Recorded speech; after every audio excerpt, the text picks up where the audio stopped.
KP college Ahore की online क्लासों में एक बार स्वागत है। आज एक कहानी से रूबरू होने जा रहे हैं जिस कहानी का नाम है दिल्ली में एक मौत।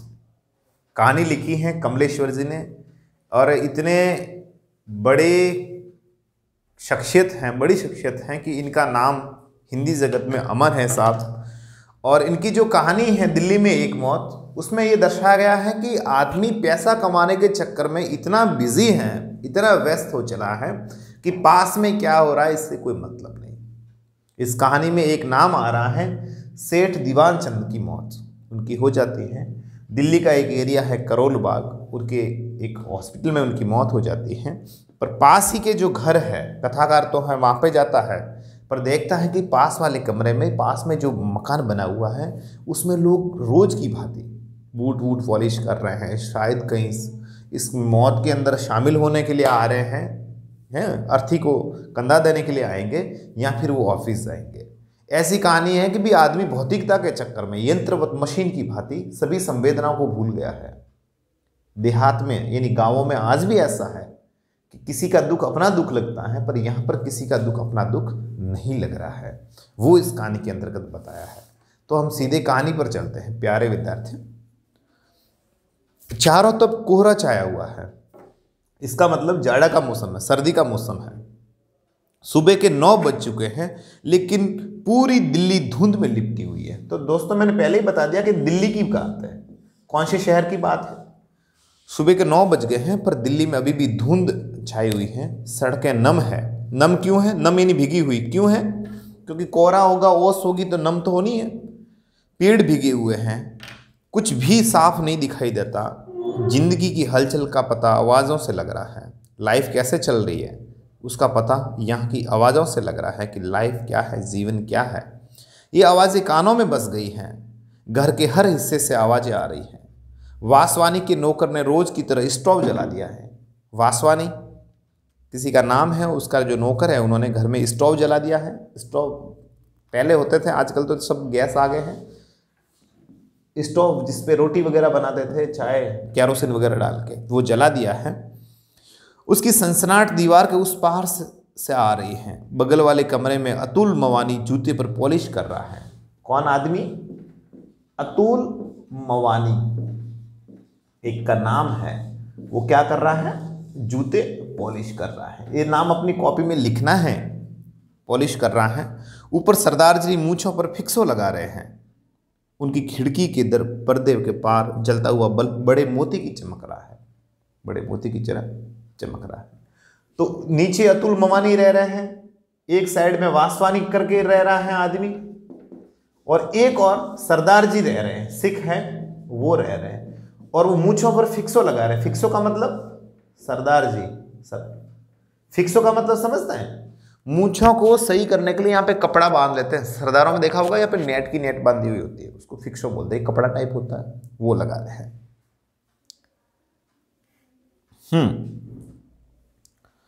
सब दरवाजे बंद हैं, सब खिड़कियों पर पर्दे हैं, लेकिन हर हिस्से में जिंदगी की खनक है, जीवन चल रहा है, ऐसा लग रहा है। 3 मंजिले पर वासवानी ने बाथरूम का दरवाजा बंद किया है और पाइप खोल दिया है। 3 मंजिले पर मकान, शायद 3 मंजिला है, 1 2 और 3, ऐसा लग रहा है। कोहरे में बसें दौड़ रही हैं। जू जू करते भारी टायरों की आवाजें दूर से नजदीक आती हैं और फिर दूर हो जाती हैं। जीवन चल रहा, आया गया ऐसा हो रहा है। मोटर रिक्शे बेहताशा चले जा रहे हैं। टैक्सी का मीटर अभी किसी ने डाउन किया है। सिटी में होता है ना, टैक्सी मीटर पे चलती है और इतना मीटर चली गाड़ी है, इतना बिल आया आपका, पे करो, ऐसा होता है। पड़ोस के डॉक्टर के यहाँ फोन की घंटी बज रही है और पिछवाड़े गली से गुजरती हुई कुछ लड़कियां सुबह की शिफ्ट पर जा रही हैं। सुबह की शिफ्ट में काम करते हैं, शिफ्टों में काम करते हैं। सुबह की शिफ्ट, दोपहर की शिफ्ट, रात की शिफ्ट, सब शिफ्टों में अलग अलग काम करते हैं। सख्त सर्दी है, बहुत खतरनाक सर्दी है। सड़कें ठिठुरी हुई हैं और कोहरे के बादलों को चीरती हुई कारें और बसें हॉर्न बजाती हुई भाग रही हैं। सड़कों और पटरियों पर भीड़ है, पर कोहरे में लिपटा हुआ हर आदमी भटकती हुई रूह की तरह लग रहा है। जैसे हर आदमी कोई न कोई भटका हुआ है, पता नहीं कहाँ जा रहा है और कहाँ आ रहा है।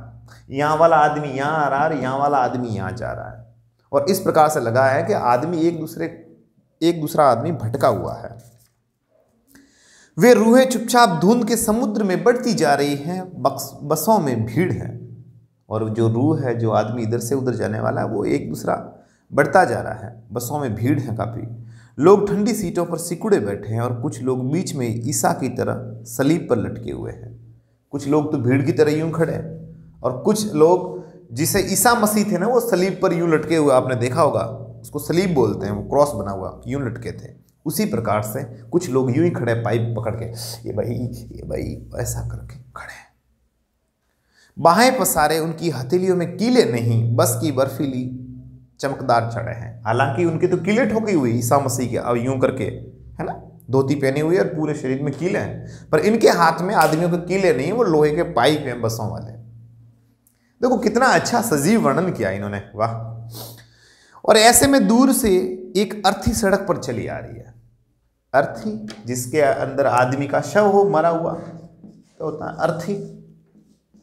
विद्यार्थी तो विद्या की अर्थी लेकर जाने वाला थोड़ी होता है, विद्या का ज्ञान रखने वाला, अर्थ रखने वाला, जिसको अर्थ जानना है, अर्थी। पर यहाँ पे हो जाएगा अर्थी। क्या हो जाएगा प्यारे विद्यार्थियों? अर्थी। जो आदमी मर गया है और जिसके ऊपर उनको लेके जाएंगे, उसको अर्थी। और अपनी भाषा में बोले तो उसको बोलेंगे मोची। क्या बोलेंगे? मौसी नहीं, मोची। मौसा नहीं, मोची। वो उसके ऊपर लेके जा रहे हैं। इस अर्थी की खबर अखबार में है, मैंने अभी अभी पढ़ी है। एक कथाकार कह रहा है, जिन्होंने लिखी है, वो कह रहे मैंने अभी भी पढ़ी है, इसी मौत की खबर होगी। शायद इसी जो मरा है ना आदमी, इसकी की मौत की खबर है इस अखबार में, मैंने अभी पढ़ी है। अखबार में छपा है, आज रात करोल बाग के मशहूर और लोकप्रिय बिजनेस मैग्नेट सेठ दीवान चंद की मौत इरविन अस्पताल में हो गई। तो दोस्तों ध्यान रखना है, करोल बाग के जो मशहूर सेठ हैं दीवान चंद, और बिजनेसमैन है ये, क्या है साहब? बिजनेसमैन। और इनकी मौत कौन से अस्पताल में हुई है? इरविन अस्पताल में। कौन से अस्पताल में? इरविन अस्पताल में हुई है। और जो अर्थी आ रही है शायद, वो शायद इन्हीं की थी, ऐसा इन कहानीकार ने लिखा है। और मैग्नेट सेठ बिजनेसमैन दीवान चंद की मौत हो गई है। और कहाँ पे? करोल बाग के। ये करोल बाग के रहने वाले थे और इरविन अस्पताल में इनकी मौत हो गई है। उनका शव कोठी पर ले आया गया है। कल सुबह 9 बजे उनकी अर्थी आर्य समाज रोड से होती हुई पंचकुइया स्मशान भूमि में दाह संस्कार के लिए जाएगी। पंचकुइया। और उनकी लाश को कहाँ जलाया जाएगा? अंतिम संस्कार कहाँ किया जाएगा? पंचकुइया शमशान में। पंचकुइया शमशान में। और कौन से रोड से होते हुए? तो प्यारे विद्यार्थियों, आर्य समाज रोड से होते हुए पंचकुइया शमशान भूमि में इनकी लाश को जलाया जाएगा। शमशान, ऐसा उन अखबार में आ रखा था। और इस वक्त सड़क पर आती हुई अर्थी उन्हीं की होगी। कुछ लोग टोपियां लगाए, मफलर बांधे, खामोशी से पीछे पीछे चले आ रहे थे। उनकी चाल बहुत धीमी है, कुछ दिखाई पड़ रहा है, कुछ नहीं दिखाई पड़ रहा है, पर मुझे ऐसा लग रहा है कि अर्थी के पीछे कुछ आदमी है। अर्थी के पीछे तो आदमी होते ही है। मेरे दरवाजे पर दस्तक होती है। मैं अखबार एक तरफ रखकर दरवाजा खोलता हूं। अतुल मवानी सामने खड़ा है। और जैसे ही मैंने दरवाजा खोला है तो वहां पर जो अतुल मवानी है वो मेरे सामने खड़ा है। यार क्या मुसीबत है, आज कोई आयरन करने वाला भी नहीं आया, जरा अपना आयरन देना। और वो आदमी मरा हुआ वो जाएगा, उसकी लाश आ रही, अर्थी आ रही है अपने गली के अंदर से, अपने घर के आगे से जाएगी, और ये मांग रहा है, यार मेरे तो प्रेस करने वाला भी कोई नहीं आया, मुझे प्रेस देना, इस्त्री करनी है, मुझे कपड़े पे प्रेस करनी है, ये बोल रहा है। अतुल कहता है तो मुझे तसल्ली होती है, नहीं तो उसका चेहरा देखते ही मुझे खटका हुआ था कि कहीं शव यात्रा में जाने का बवाल ना कर दे। अब उसका चेहरा देखा ना कि प्रेस देना, मुझे प्रेस करनी, तो मुझे लगा थैंक्स गॉड, ऐसा ना हो कि मुझे भी साथ में लेकर चले गए, चलो जिसकी डेथ हुई वहां पे चलो। मैं उसे फौरन आयरन दे देता हूं और निश्चिंत हो जाता हूं कि अतुल अब अपनी पैंट पर लोहा करेगा और दूतावासों के चक्कर काटने के लिए निकल जाएगा। तो दोस्तों अतुल मवानी है, ये दूतावासों में काम करता है। कहां पे काम करता है ये? दूतावासों में कहां पे काम कर रहा है? दूतावासों में। कौन? अतुल मवानी। तो अब के, हाँ यार मुझे भी टेंशन हो जाती कहीं मुझे साथ में लेकर के ना चला जाए, पर अब मुझे विश्वास हो गया कि ये कहीं नहीं जा रहा, ये तो प्रेस करके वहां पे जाएगा।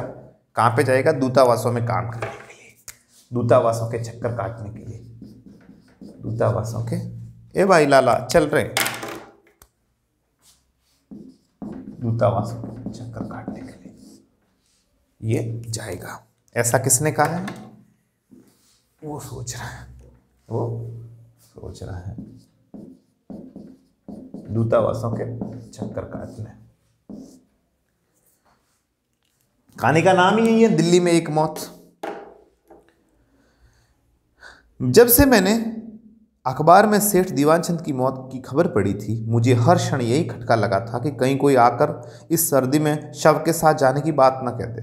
बिल्डिंग के सभी लोग उनसे परिचित थे और सभी शरीफ दुनियादार आदमी थे। अरे यार मुझे ऐसा लगा, हालांकि हमारे जानकार थे दीवानचंद, पर मुझे डर था कि कहीं आकर के ऐसा ना कहे कि चलो चलो शव यात्रा में चलना है, जो मरा हुआ है उसकी लाश को जलाने जा रहे हैं, अपन भी चलो चलो। तो मुझे डर था, पर अब मुझे, क्योंकि वो आदमी अच्छे थे और मेरे जानकार भी थे, पर मैं जाना नहीं चाहता है, सर्दी में कौन परेशान हो। तो ये देखो बताया गया ना कि आदमी पैसे के चक्कर में, कोई मतलब नहीं कि वो मर गया वगैरह, मुझे ऐसे हमदर्दी रखनी चाहिए वगैरह, कोई लेना देना नहीं है ना। तो वही चीज इस कहानी में दिखाई गई है। तभी सरदार जी का नौकर जीने से जब बड़बड़ाता हुआ आया और दरवाजा खोलकर बाहर जाने लगा। जीना का मतलब ऊपर से जो होते हैं ना, पावटिया नाड़, उसके अंदर से आया और बाहर निकल गया। अपने मन को और सहारा देने के लिए मैंने उसे पुकारा, धर्मा कहां जा रहा है? धर्मा कौन है? ये प्यारे विद्यार्थियों, जो सरदार जी ऊपर रह रहे हैं ना, उनका नौकर है, उसका नाम है धर्मा। धर्मा कहां जा रहा है? कहां जा रहा है? सरदार जी के लिए मक्खन लेने। उनसे वहीं से जवाब दिया तो लगे हाथ लपक कर मैंने भी अपनी सिगरेट मंगवाने के लिए उसे पैसे थमा दिए। जा जा भाई मेरे लिए सिगरेट लेते हैं।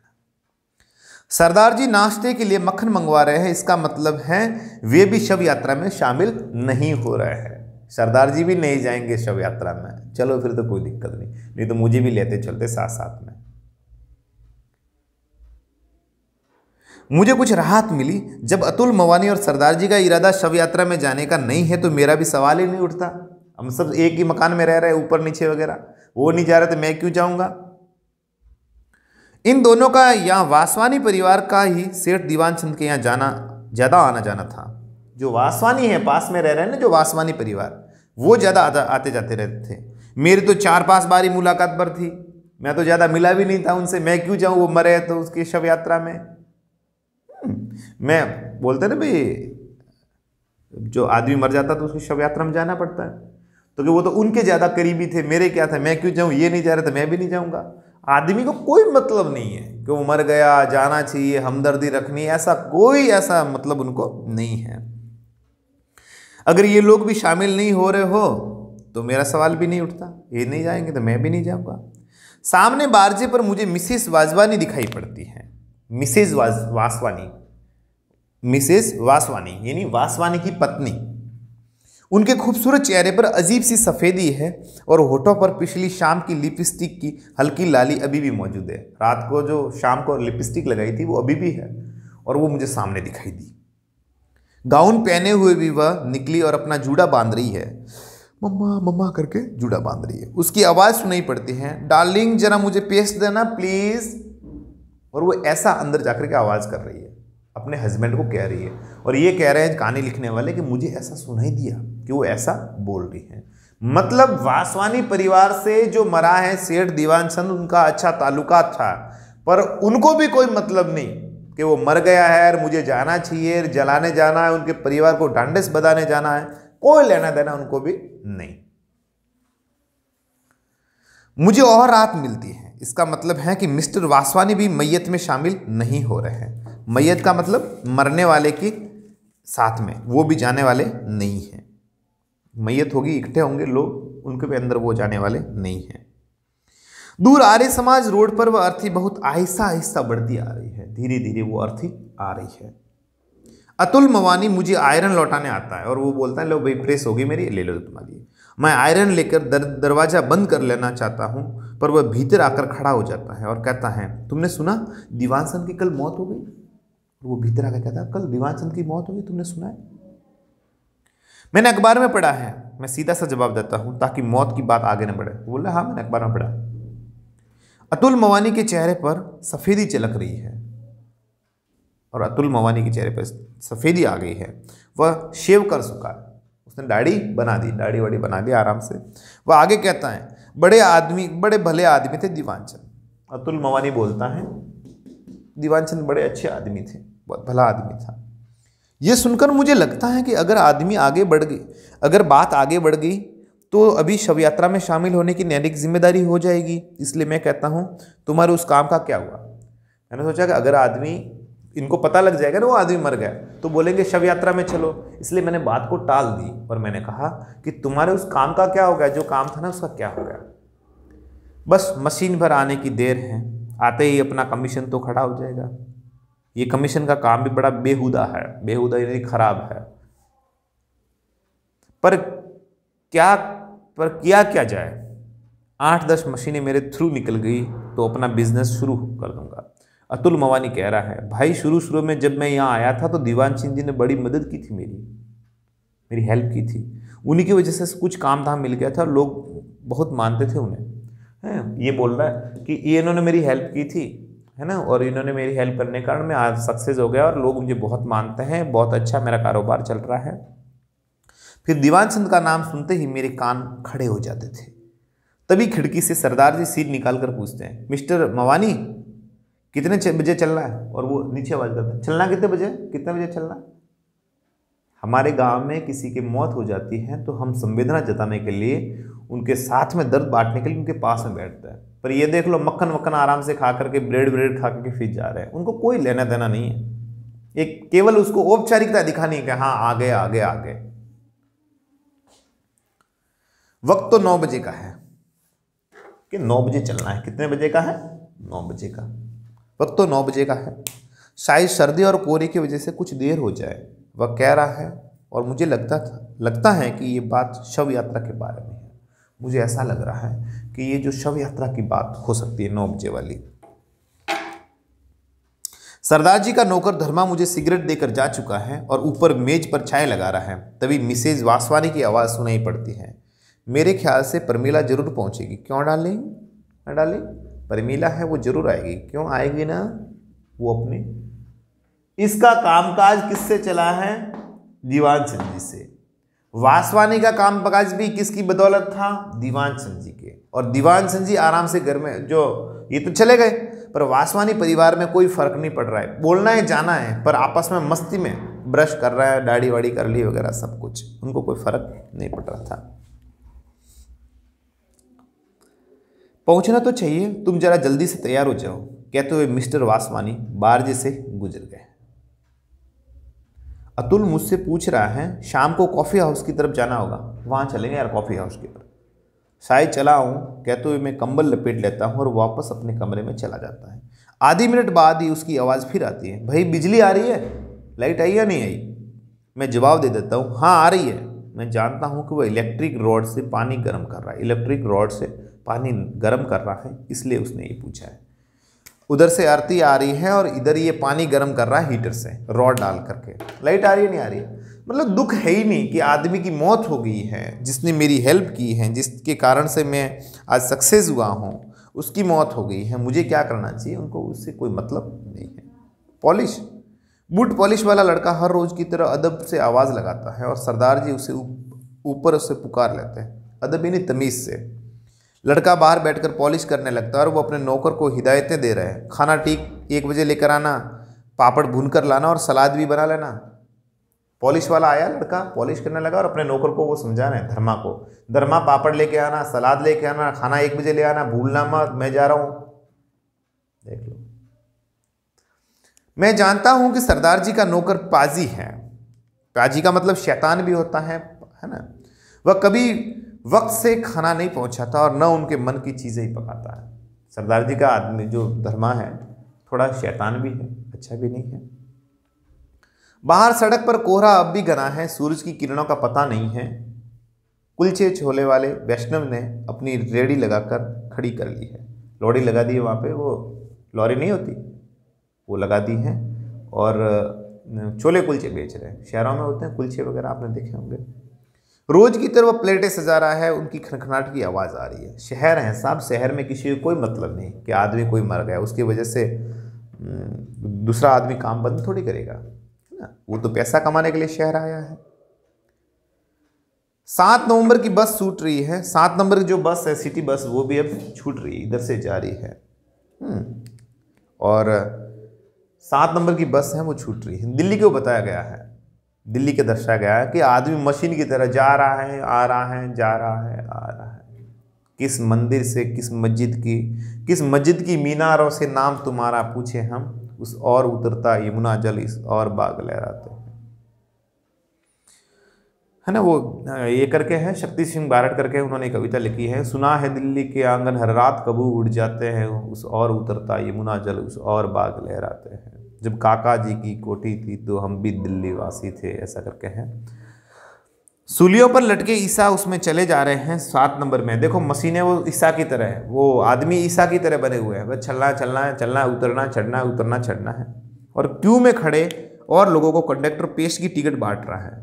लो ticket ticket ticket ticket ticket. हर बार जब भी वह पैसे वापस करता है तो रेलगाड़ी की खनक यहाँ तक आती है। रेलगाड़ी सिल्लर धुंध में लिपटी रूहों के बीच काली बदरी वाला कंडक्टर शैतान की तरह लग रहा है, और काले कपड़ों वाला जो आदमी है कंडक्टर, वो ऐसा लग रहा है कि शैतान है, ऐसा महसूस हो रहा है। तो इसका अगला भाग है हम अगले वीडियो में पढ़ेंगे दोस्तों। तब तक मैं भरत कोराना आपसे लेता हूँ विदा। कोई इससे संबंधित प्रश्न हो तो आप कमेंट बॉक्स में जरूर कीजिए, और मुझे विश्वास है कि इसके अगले भाग को हम एक साथ जोड़ करके पढ़ेंगे। तब तक मुझे दीजिए इजाज़त। शुक्रिया, शब्बा खैर।